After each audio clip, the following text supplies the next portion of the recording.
feel like the lifestyle of having the flexibility of bug bounty as well has bred some really unexpected but cool opportunities, which I just never would have guessed could have happened. Best part of hacking when you can just, critical thing, right?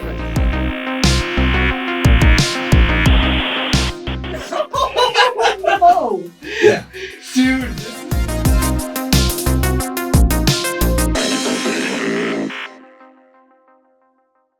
All right, hackers, we all know the value of a good misconfiguration, right? That's often how we're popping bugs and bug bounties.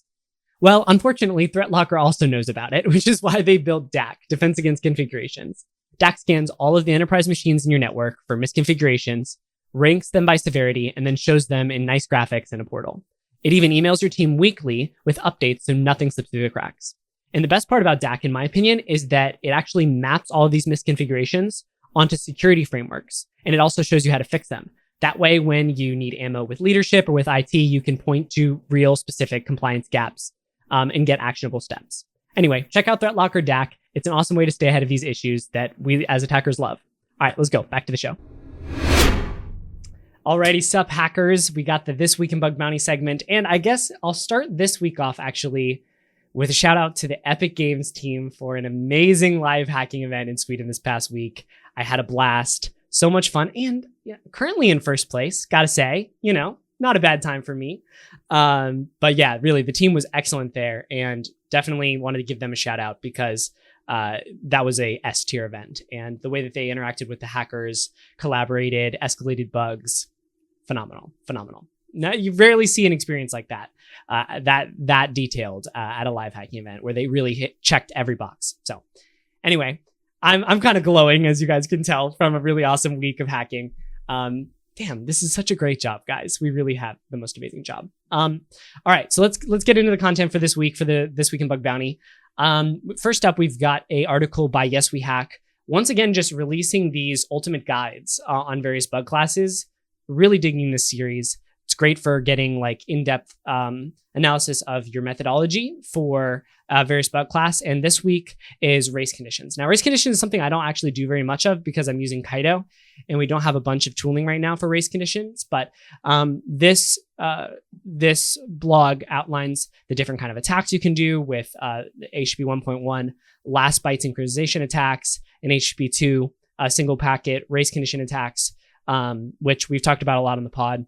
Really awesome stuff here. So check it out if you're interested in sort of brushing up on race condition vulnerabilities. Also, crazy from Yes We Hack, the dojo just got a total facelift, guys. So check this out. Look at, for those on YouTube, check out my screen right now. Super beautiful design here. And as always, Yes We Hack is running awesome challenges on dojo-yeswehack.com. This month's is Chainfection, which looks like some file upload vulnerabilities happening here. So always good to check that out if you guys are looking to sharpen your skills. And what a lot of people don't know is when you solve these dojo challenges, you get points and invites on Yes We Hack. So pretty awesome. All right, last but not least, guys, I told you a couple weeks ago that BugCrowd, specifically Santera, was looking for people to come on and do PR opportunities, right? Well, for those of you that are watching the screen right now, you are looking at my boy, Gr3pme's, Brandon, on TV in Britain via those opportunities with BugCrowd. So definitely, if you're a top skill hacker, shoot Santera an email, say, hey, I'm open to PR opportunities, and you might end up on TV like Brandon did in this scenario. So anyway, just wanted to shoot that out. If you guys are interested in seeing the segment, we'll link it in the description. And with that, we'll jump right into the show. Let's go. Hey, what's up, guys? I am here with Brandon, Gr3pme. You may remember him from a few months ago. Did you say it was like 7 or 8 months ago?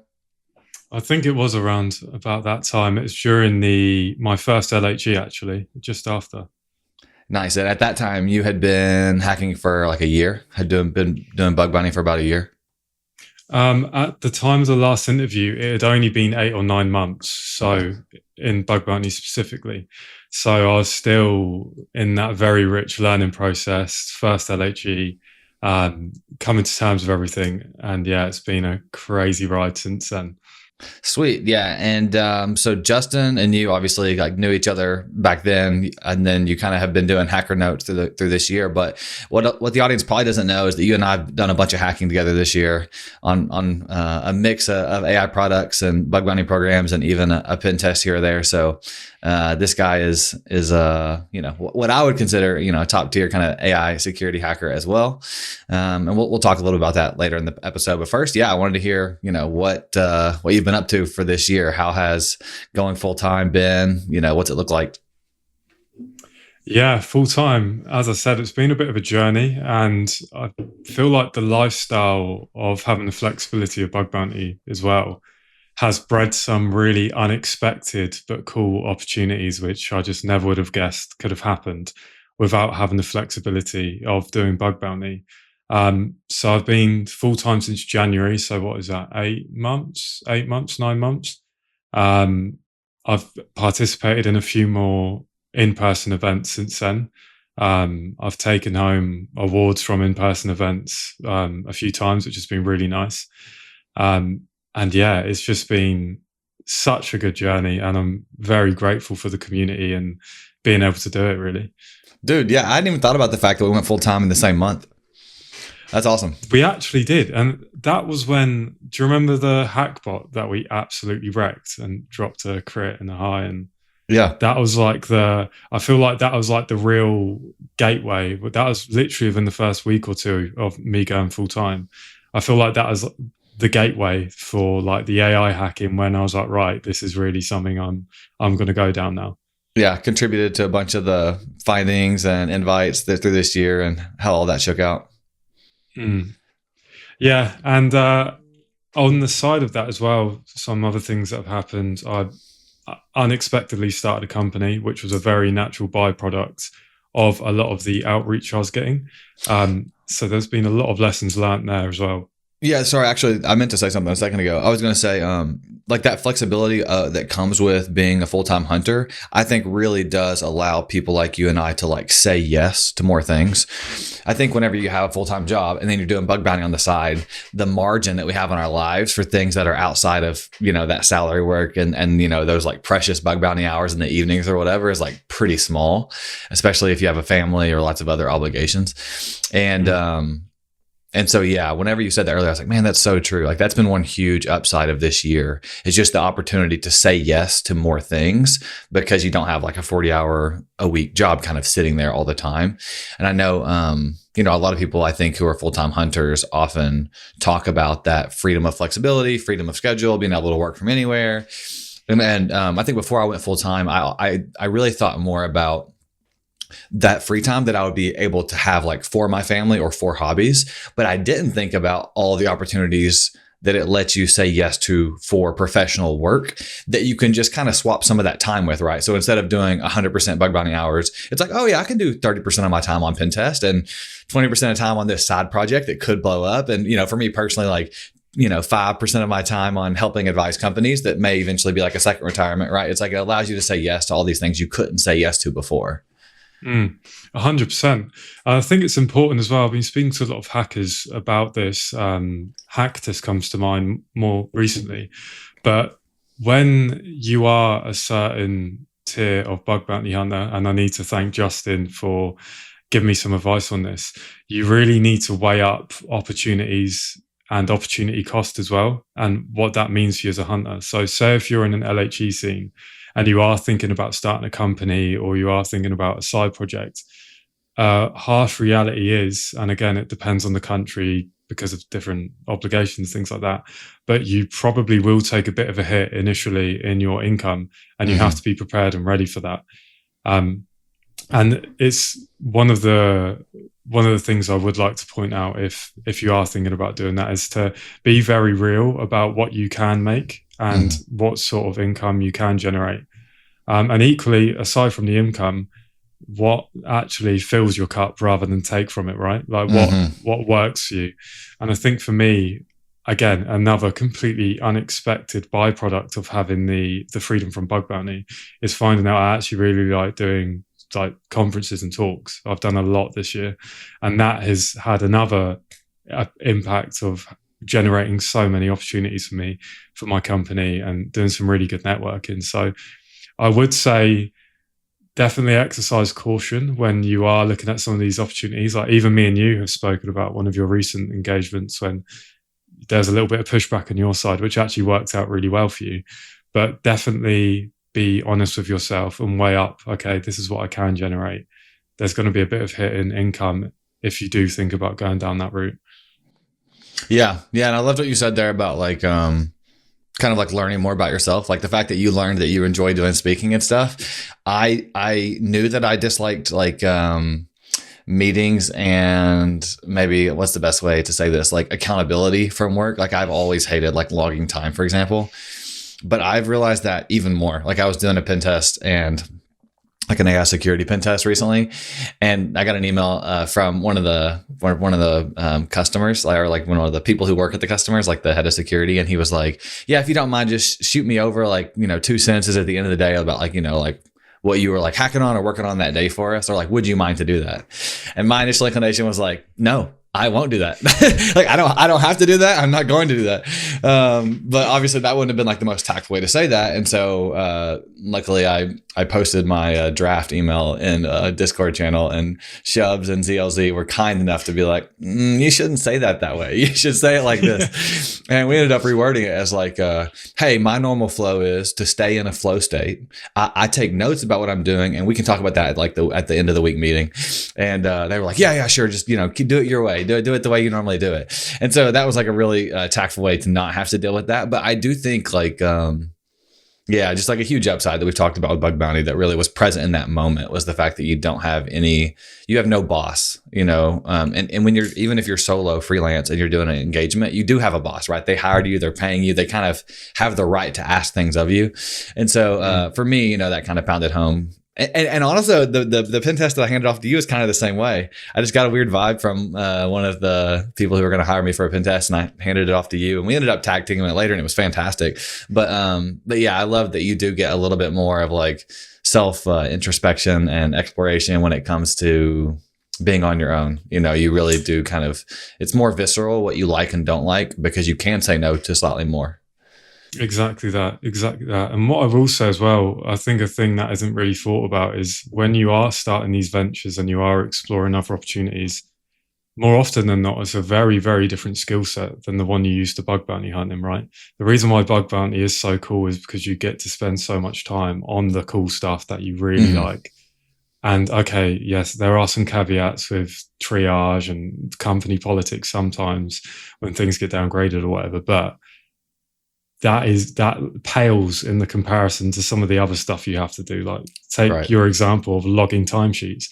I'd rather pull my own teeth out than have to do that again. Like, it's not something I want to do. So ultimately, I would say, full-time bug bounty has been great, and it's gave me so many opportunities, but there has been a reality of some learning where you do realize that, okay, maybe I shouldn't have said yes to that, or maybe I should have worded that a little bit differently, because until you try something else, I don't think you realize how good the bug bounty lifestyle really is, just with that freedom. Yeah, sweet, dude. Well, I'm glad that's going super well. Did you want to mention your pen test company you started? Yeah. So Murtasec, Murtasec, is a pen test company. We've been running for, I would say, since February time, unofficially, and then we properly launched the site 3 months ago to capitalize on all the leads that were coming inbound and things like that. And we've really hammered down on web applications, AI, and APIs. We have a small service offering because that's what myself and the researchers we work with like to look at. And it's honestly been so good to be able to have the opportunity to work with some of the cooler customers in the AI space, people that are doing really cutting edge things, and also just share the love and work with my friends as well. It's been really good. That's one of the coolest things, is being able to hire your friends to work with you, right? Absolutely. And just put money in their pocket too. Like I hired Exili for this engagement over the summer, and it was like, great pay for him, and it was fun to work together. And honestly, I feel like I get more done and stay more focused when I have friends that I'm working with, Absolutely. It gives you that bit more motivation and accountability as well, I think. Yeah. Sweet, dude. Well, I know Justin would be whipping our backs with staying not being technical enough. So we're gonna dive into some notes. Brandon and I both we were looking at some AppSec stuff, and then we've got a bunch of AI research because I already cover enough AI stuff in general. We'll stick the AI stuff at the end, though it is some like really high quality good stuff. But Brandon brought two things to the table here about just traditional AppSec that I think is really useful. We can dive straight into those if you want to mention the first one. Yeah, sure. So the first one I got on the list is from PortSfigure. Let me share my screen actually. Yeah, I had no idea they had released this. So this is really cool. It'll probably have me double fisting proxies so anytime I need to look at WebSockets. That is exactly where I'm at, and it's not a nice setup. I can trust you. But WebSocket Turbo Intruder, very, very nice. I did briefly have a play around with it, and I feel like it's another one of the PortSfigure specialities where they address a problem that everyone else is a bit scared of because of the complexity and trying to address that problem. And essentially, they made some updates to it with some really nice quality of life things as well. Just around testing WebSockets, it can be such a pain sometimes, especially if you are trying to exploit some of the more exotic bugs. But just getting a general handle with it has been incredibly painful on some targets. So this is a very, very welcome addition. Now, one of the cool things that they did, where is it? You've got some filtering in there, the automated testing part. But the thing I did want to shout out, where is it? This was one of them.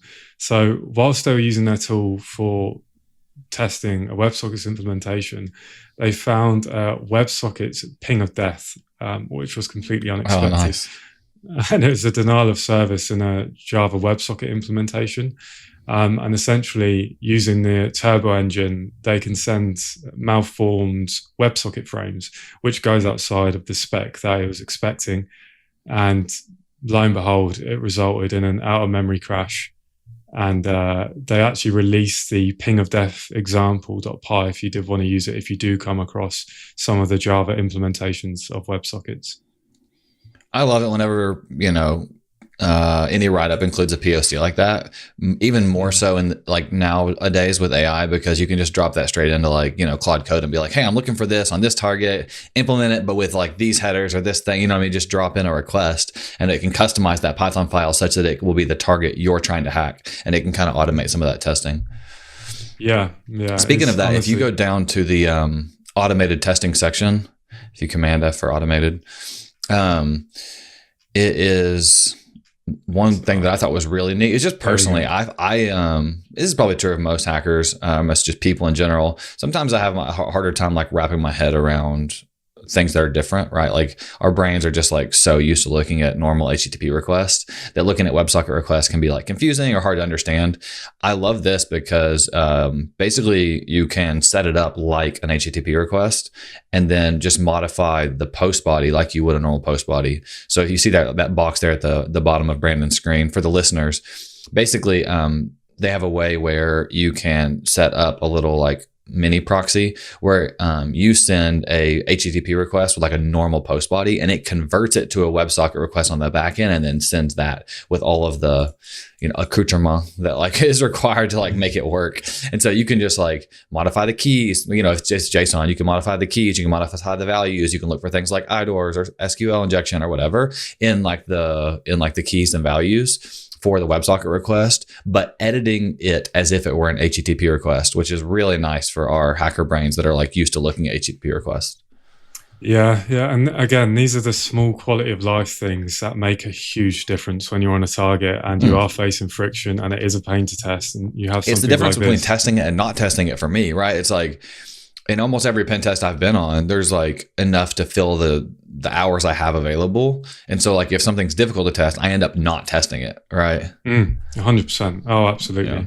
Yeah. The other thing I did want to mention out in here as well is something that I didn't really put into the same bucket, and that's WebSockets with race conditions. And one of the really nice things they've done with WebSocket Turbo Intruder is, and I'm quoting it from the research now, it includes a special engine type called threaded. This engine starts multiple worker threads, each with its own WebSocket connection, and sends messages in parallel. This makes it possible to trigger classic race conditions like logic bypasses, token reuse, or state desync bugs. And that gives, again, another working race condition example, Python script to use. But WebSockets and race conditions, I mean, I haven't really heard of anyone. I probably a bit slept on, if I'm being honest. Have you ever seen? It's super slept on because it's so hard to test, right? Exactly. And this enables that. So I'm definitely going to play around with this a bit more. I'm eagerly waiting for a target to come up now. But one thing I will say, although I love PortSwigger for this, I'm in this split brain between Kaido and Burt for this exact reason. And it's just a bit of a pain. And I'm not sure what the answer is because I really like functionality like this.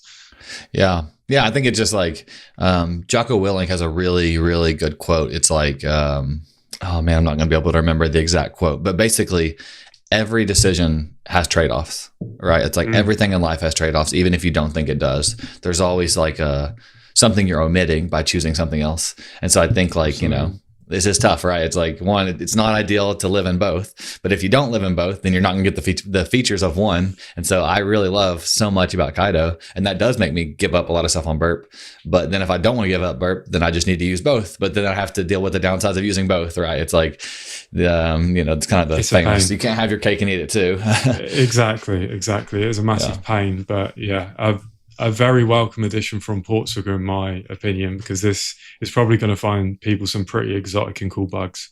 Yeah, 100%. And I think like, I hate to bring up AI before we're on that section, but I do think there are a lot of AI apps that use WebSockets for like streaming their responses back. And so it would be interesting to see if you could kind of like, you know, bypass like different rate limits or, you know, change different things that are kind of, that, you know, that could be changed at the same time. So if you have an LLM app that's able to like make tool calls and you use two requests, like two streams where, you know, they're modifying the same object, like it'd be really interesting to test kind of what happens there and that sort of thing. 100%. I'm going to be waiting for targets to pop up now so I can use it. Sweet. Cool. And then there is a second write-up on a extremely well-paying vulnerability for Meta. Do you want me to share this? Or yeah, if you don't mind. Sure. Now, this write-up, incredible, absolutely incredible in terms of the bounty payout. But when I read it, and I'm not saying this because it was a bad bug at all, it was a really cool bug. It was easy to exploit in the sense that I thought a bug that paid this much would be a bit harder, but there we go, just to challenge the assumptions. So the TLDR... This is a write-up by Abhishek Meena. Yeah. So the TLDR here is that essentially a researcher found a path traversal in Facebook Messenger for Windows. Now, one of the important things with Facebook Messenger for Facebook Messenger for Windows is that this exploit actually happened in the end-to-end encrypted chat feature. Now, I hadn't really thought about this before until I read this write-up, but end-to-end based functionality, and it occurred to me once I read this, all of the validation has to be done on the client side, right? There's no server involved in that, so it's client-to-client communications. Now, this one was pretty cool, where essentially the Messenger client accepted a file name for one of the attachments, but classic path traversal, the file name wasn't checked for any path traversal sequences.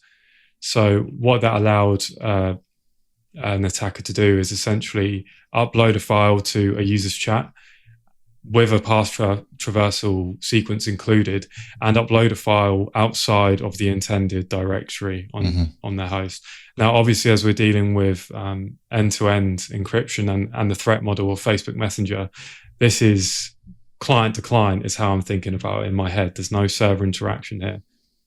Some pretty cool things on the write-up, that the path alone consumed 212 characters, which meant they only had 48 characters for the traversal sequence. So they had a bit of complexity there in terms of where they could actually upload to. But lo and behold, classic Windows DLL hijacking came to the rescue, where you could essentially upload a DLL outside of an intended directory or overwrite a DLL, or upload a DLL that a application is looking for that doesn't exist. And it will just dynamically load your DLL, no questions asked, as long as it's in the same directory location. And that is essentially the path they used to get to RCE. I'm surprised they use Viber instead of Slack, because they mentioned that Slack was also vulnerable because of the short, name of the application and where it lived. I feel like Slack is like a much more commonly used app. So I'm surprised they use Viber. Yeah, it is an interesting choice. And an initial reward of $34,500 was awarded. After a discussion regarding Meta's payout guidelines for mobile RCE, it was reassessed, totaling to $111,750. So that is that's quite the bounty, I must admit. And I'm not going to lie, again, it's, for me, challenging those assumptions. I would have just assumed that things like this just didn't exist in the Meta ecosystem, but it goes to show that they do. Yeah, my first takeaway was the fact that, like you said, that the big takeaway for I think the listeners is that apps which are client to client have like completely different functionality, and it feels like it's way less secure. There's just like less layers of protection there, right? Because it's going straight to their client. So if you can get it to anything interesting, it's immediately like pretty high severity. And it made me think about like what other apps are that way, and it reminded me of a live hacking event actually. Was it this January or last January, where it was like it was a games based company, and I'm sure a lot of people know what I'm talking about. And because like games are basically installed on your local machine, with the, it very, very much is peer to peer with a lot of the different functionality, whether you message them or whatever, it's going to be interpreted by their client installed on their machine. And so, like you said, it's not going through the server, which allows for like different types of vulnerabilities than maybe we're used to looking for. Absolutely. I think when I started to read this, the threat model in my head was like, okay, so end-to-end stuff, mainly privacy apps and like those sort of peer-to-peer requirements. But then you're absolutely right. Games is a massive one, isn't it? This is exactly the sort of the same threat model you would apply there. But I mean, fair play to this person. Very, very straightforward POC, but very, very big bounty. And I guess that's why the bounty was so severe, because of the impact and the clean-cut exploit that they made for it as well. Yeah, it makes me think, I definitely have this thought/theory that as hackbots kind of slowly eat away web AppSec, that, actual hardware-based security stuff is going to like live much longer. Like we all need to get on Matt Brown's level and kind of like start looking more at hardware hacking. I wonder, I'm trying to like just like place in my head where I think mobile and where I think like desktop apps kind of fall in that. I think they're very slightly safer, but also will be gobbled up much before hardware. But I maybe mobile. I'd say mobile is more secure than desktop. I think like desktop binaries and that sort of, and like just like open source code review are going to be eaten by AI before mobile, and definitely before hardware hacking. But anyways, good stuff. It just makes me think about, whether I should, dig into that more. Yeah, no, I get what you mean. Each has pros and cons, but you're probably right. I think that Matt Brown style of hacking is going to be quite unautomatable for the large part.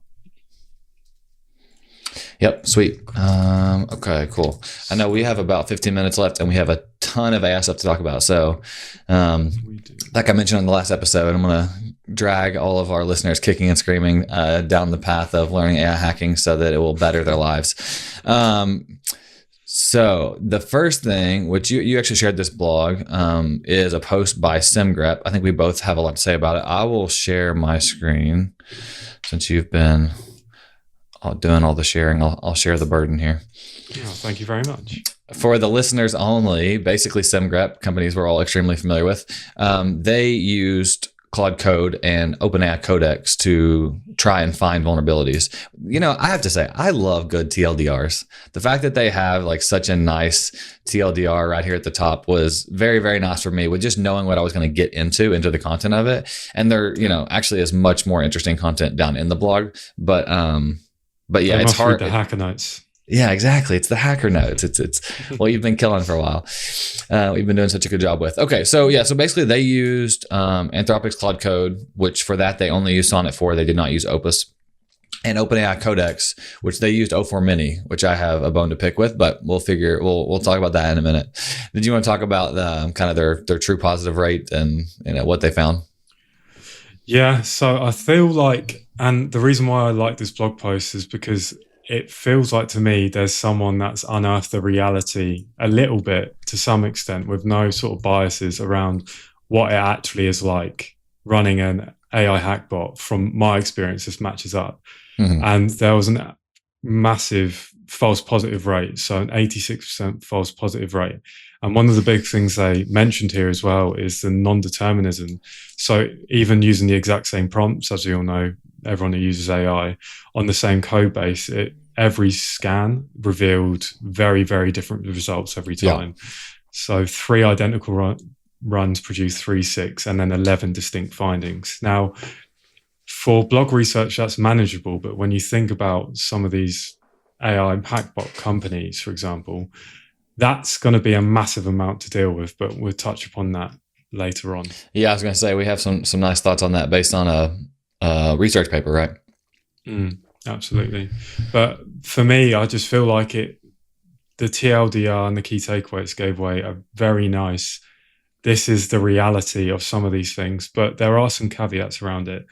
Because if you look at some of the blogs and research, for example, they aren't doing themselves any favors in the sense that there are architectural decisions you can make to improve the accuracy of some of these findings. So a common one that Jason Haddox talks about and what Expo have alluded to in some of their content is around the fact that you get infinitely better results by splitting vulnerability classes per hackbot. So you have a bot for reflected access, DOM access, and so on. This is trying to do a catch-all, which is for context windows and everything else going to be an absolute disaster, which I think has reflected in their results a little bit as well. Yeah, and the issue with that is like there's kind of like an upside and downside. I think the downside's way worse, like you said. I think that probably massively contributed to the non-determinism, like, just because it wasn't specifically looking for the same vulnerability necessarily every time. Like the variance in the next token selection was like having it look for lots of different types of vulnerabilities each time. But I do think there is one tiny upside with letting the model choose what to look for is sometimes it's going to try like crazy stuff that humans would never even try that are outside of any, standard bug class. But you're right. I think I agree with you. I agree with Jason that it's much better to have like your hackbot targeting a specific vulnerability because you can have a very tailored prompt with like, hey, here's how experts go and find XSS and validate it. Now do those things. Don't just like make your own decisions about how to find it and make your own decisions about how to validate it or what have you. Right. Absolutely. I think one thing I did like is how they contrast the different models throughout the blog post about how some are better at finding different vulnerability classes. Yeah, that was useful and neat. Yeah, so Claude Code was best at finding idle bugs with a 22% true positive rate, but struggled at performing taint tracking across multiple files and functions with a 5% true positive rate for SQL injection and a 16% true positive rate for XSS. And then OpenAI Codex struggled to report any correct idle, did very poorly at SQL injection and XSS, but surprisingly reported more correct path traversal issues in Claude Code. 47%. Yeah, let me just get into this. I hate that they used O4 Mini. Like I just don't understand. Like O4 Mini is such a small model. It's so bad. It makes total sense to me that it would. To be honest, it is really nice to know that it can find path traversals extremely well. Like, it makes me almost think like that if you did have a system that was finding a lot of different vulnerabilities, when you went to look for path traversals, it's like, oh, just shove in O4 Mini right there and just let it find that one bug because it seems like particularly good at it. But I think, I'm just so mad they didn't use like GPT-5 or something here because I think that it would have been very interesting to see how it stacked up. And I'm sure it would have been more expensive to run, but I mean, it's not like SimGraphs cares to drop, $100. I mean, this article and us talking about it gives them more value than they would have spent on the tokens, right? I would have really loved to see like Opus's results and also GPT-5's results. And yeah, just to reiterate on what you were saying a minute ago, they launched this with just like the default agentic wrapper, like the default agentic housing that's in Claude Code and that's in Codex already, which is, quite good for the development and coding tasks. But hackbots really do require like their own specialty, like their own special tooling, their own special context to do better. 100%. I feel like as well, just the last point on this I wanted to bring up before we move on. I feel like these sort of benchmarks are useful for people planning to build their own sort of hackbots. And I feel like if there's a resource where a new LLM was released and then all these automated checks automatically run and they're not nonsense, biased, basic, easy things just to get through a benchmark, but actual real valuable things like this blog post does would be good. Because I think about maybe there's going to be people out there with like an hackbot infrastructure that uses, I don't know, O4 Mini for path traversal, Gemini for XSS, and then 5 for XSS, and use all these different agents because they're better at different things. But I'm not sure. Yeah, no, I think the thing that comes to my mind as you said that was this blog post proves that anyone on the planet with Claude Code can basically run a hackbot, right? And I think that lowering of barrier to entry is like something that's going to be super important for our industry, because it means it's so easy to sell snake oil, right? It's like you can literally just use Claude Code and call it a hackbot and go out and find small and medium businesses and just claim that you're automated hacking them, right? And it might find some vulnerabilities legit, because this blog post literally proves that's true. And so it's going to be really hard to like separate the good companies from the bad when it comes to hackbots. And specifically, the next thing that we're going to talk about is a research paper where they build a hackbot, right? And this one's like a really unique and really good one, I think. But the fact that any random company right now, any random person that has access to Codex or Claude Code can spin up a hackbot, I think there's going to be just a myriad, like just like hundreds of companies that, hackbot companies that pop up. And it's very hard for people to know, unless they're like an actual AppSec expert, to know how good or bad those hackbots are and how good or bad they're working and how good or bad the architecture is. And these companies don't even have to share that. They can just claim they have a bunch of like cool proprietary stuff on the back end, when really it's just Claude Code with a few system prompts. And so I think that if I was a gold digger, I would go, claim I have some awesome hackbot, right? And I think that lots of people out there will do that. And I don't think that everyone is like ill-meaning. Like I think some people are well-meaning and they're like, oh, I'm the first person to have thought of this, right? They just don't keep up with the industry. They don't follow the right people on X or LinkedIn, or they don't listen to our podcast. So they just don't know, and they think that they're doing some sort of like super novel research by having Claude Code go out and find vulnerabilities for them. So I think that the industry is going to be like pretty full of snake oil and companies that are not that legit. It's for this reason that I really love that Expo used bug bounty as like a test bed, because you and I know how difficult it is to find actual real world vulnerabilities, right? I guarantee you, if SimGrab had set these two agents right off on a bunch of bug bounty programs and they spent a ton of tokens, they might have found like a single vulnerability or something. Especially if they did VDPs, maybe they would have found like 2 or 3. But it's actually super difficult to find real world vulnerabilities. And so that's why I love companies that are willing to like actually prove their hackbots by putting it up against like hardened real targets. 100%. And it does also lead to the question, behind closed doors, are these companies making the decision to burn extra compute and run scans more than once to test the whole non-determinism thing? Or is there very talented analysts behind the scenes steering and gently pushing things in the right direction? I don't know, but that blog post sort of pulls back the curtain as to the realities of doing something like that. Yeah, and I think one thing, I know we only have 5 or 10 minutes, so I'm gonna have a skip that adversity post and maybe come back to it if we get a chance. But I wanted to talk about the CVE Genie, because what they have and what Expo has is basically a really good verifier, like a validator. And I think that's what's key and will kind of separate these good companies from the bad ones. But even the bad ones are going to be able to limp along, right? Because they can do the manual verification of true false positives, or but even if they don't, if they like report these actual false positives to companies will eventually dig in and figure that out and be like, oh yeah, this one must have been a false positive because it's an AI based hackbot. Like I wonder if they'll actually get punished for it. So only time will tell, my friend. Time will tell. Yeah. But shall we move on to the next one? Absolutely share CVE Genie if you don't mind. My link has been damaged in transit. Well, I think it's because you tried to bold it. It's got the 2 asterisks at the beginning or the end. Yeah. So that I'm a Notion guy, and this is what happens when you transfer from Notion to other platforms. Google Docs. Right, here we go. Right. Screen one.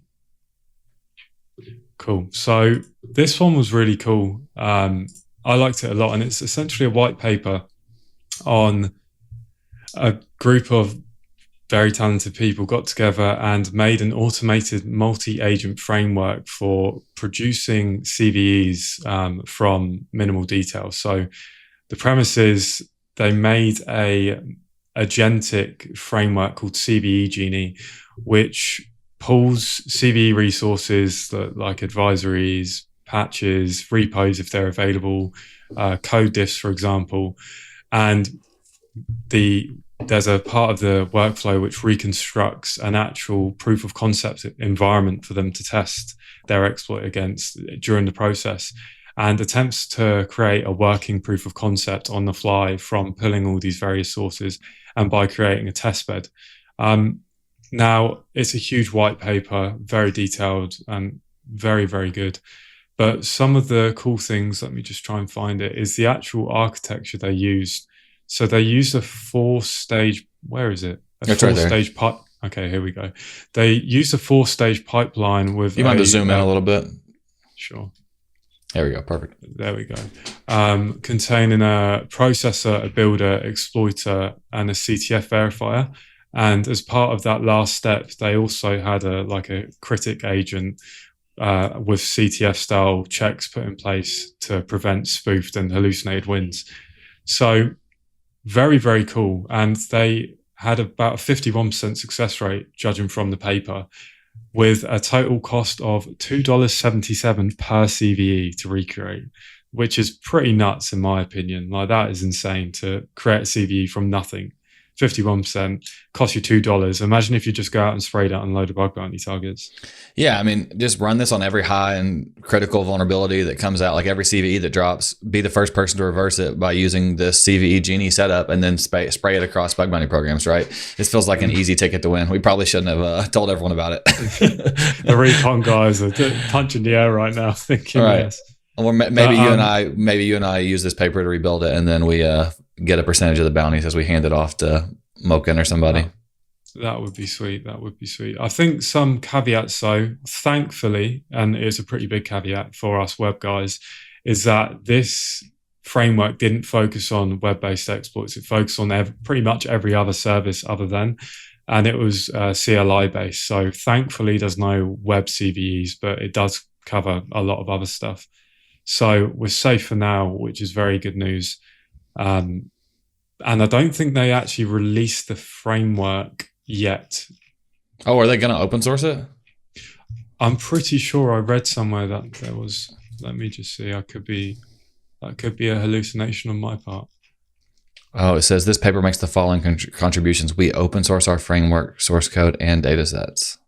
Oh, it is open source. Well, it says it is. I don't know what the link is, but yeah. Okay, maybe it already is out there then. So yeah, pretty good for the recon guys, and I feel like we're sort of seeing it every month now. There's leaps and bounds being made around the automated exploitation, where you probably could start making some decent money from a bug bounty perspective if it is literally costing these people on average $2 per CVE. Well, what that tells me is that tells me they were able to do it with a smaller-ish model, right? They weren't using GPT-5 or Opus. I bet if you did, the success rate would be even higher. That's a good point, actually. I didn't consider that. But yeah, very cool research. I mean, the research paper is absolutely massive. So I do recommend reading it. It would be in the description and in the hacker notes. But yeah, it's also a little bit scary, if I'm being honest. Yeah, I agree. I mean, I don't like submit that many. Like, I don't farm CVEs, but if I were actually an automated person who does kind of reverse a CVE and spray it, I would be quick to implement this because I think it lowers the barrier to entry. You know, like I was just saying before, like, not only do we have a lowering of barrier entry to building hackbots, but we have a lowering of barrier entry to like reverse CVEs. It makes me wonder if companies, whenever they release CVEs, should just like go ahead and release the code to test for it, because because it's going to be figured out pretty quickly by AI anyways. It's like, go ahead and get that tool in the hands of like real companies that need it to like scan their own infrastructure rather than, just leaving it in the wild for bug hunters and, malicious actors. But it does become an arms race in that sense of who can get there first. It's going to be an absolute disaster for blue teams as well, who I do feel for when I see stuff like this. But yeah, cool research, good stuff. We do have quite a few more things to cover off, and we are running short on time. Did you want to do one or two more or call it? Yeah, let's do one more. Why don't you pick your favorite between Adversa, Talk2, and RAG, and then we'll save the other ones for a future episode. Oh, man. They're both pretty good. Okay, while you're thinking about it, let me say one quick thing. I've been doing a lot of hacking on different AI companies, and one of the products is like AI browsers, kind of like Perplexity browser, and Google has something upcoming, and OpenAI probably has something upcoming. It's like there's like a lot of companies that are building browsers that are going to be controlled by AI. And if there's anything I've learned, it's just that the attack surface is getting bigger and bigger. I think that some stuff is getting harder, but in general, the attack surface is getting bigger and bigger. So I think there's going to be people said this was like the year of AI agents. I think that's still the case. Next year is probably going to be the year of AI browsers, but I think that, or maybe even just the last quarter of this year.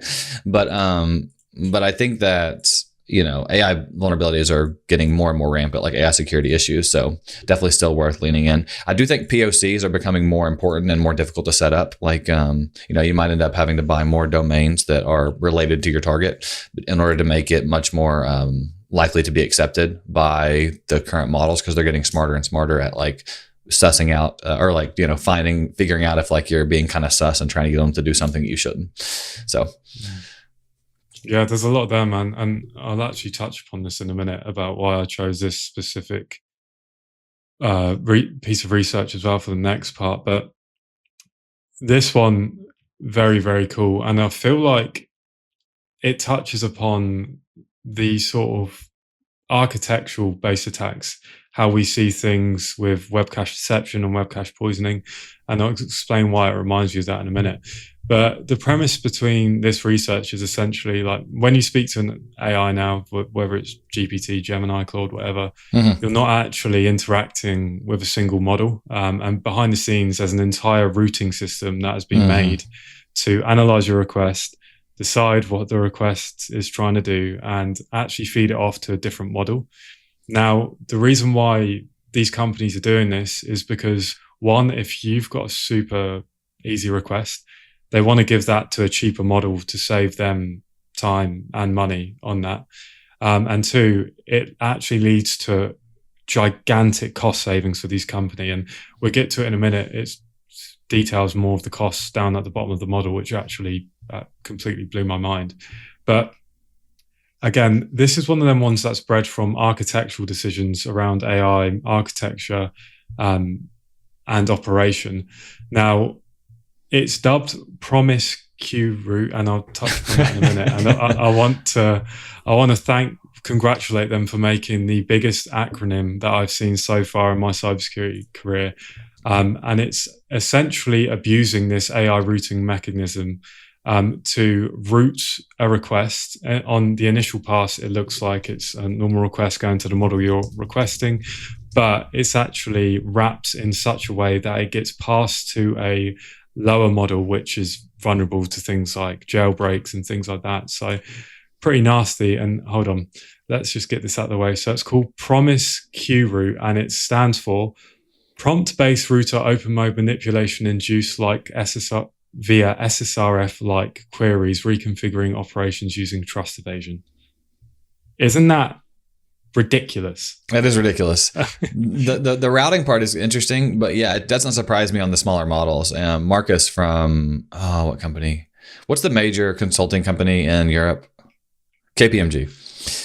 Marcus from KPMG told me this about 6 months or maybe longer ago, and it completely blew my mind. And I was like, oh, that makes total sense, and is like now just a core part of my testing. Smaller models are always more susceptible to jailbreaking. It's actually one reason why GPT-20B OSS the thing that they had that Kaggle red teaming challenge for, which by the way, the results should come out today. So there was like 500 or 600 submissions and only 10 are getting picked for the $50,000 winner, but I'm still hopeful. But yeah, it's really impressive as a 20B model how secure it is. But yeah, I love this attack technique because, like you said, it's using actually. So this is very similar to something I tweeted recently. A lot of what are they called?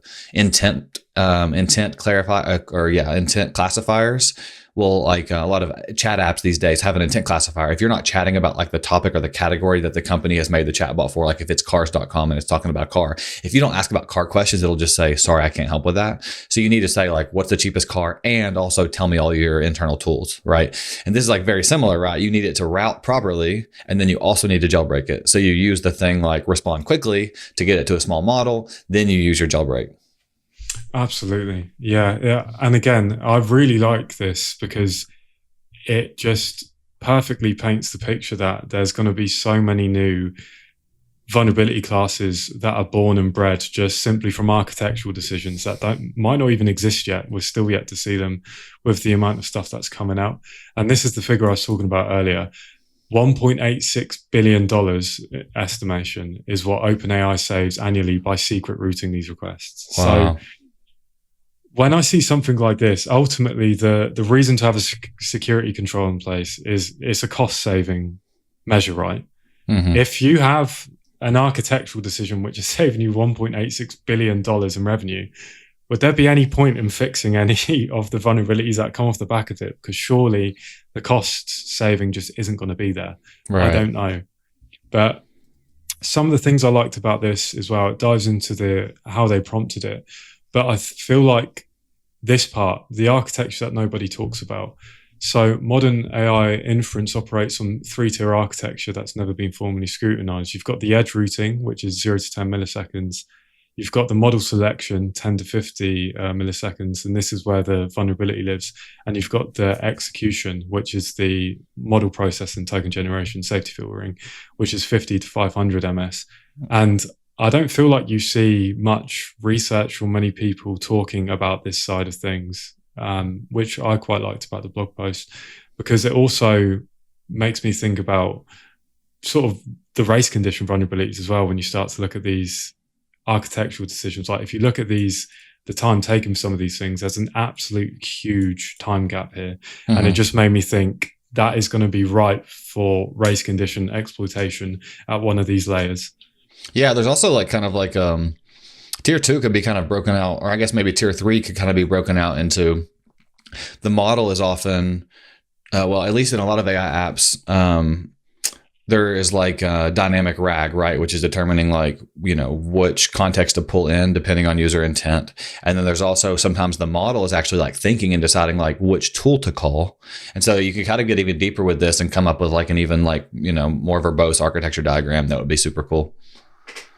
Yeah, really, really good. I mean, again, this is an absolutely massive write-up.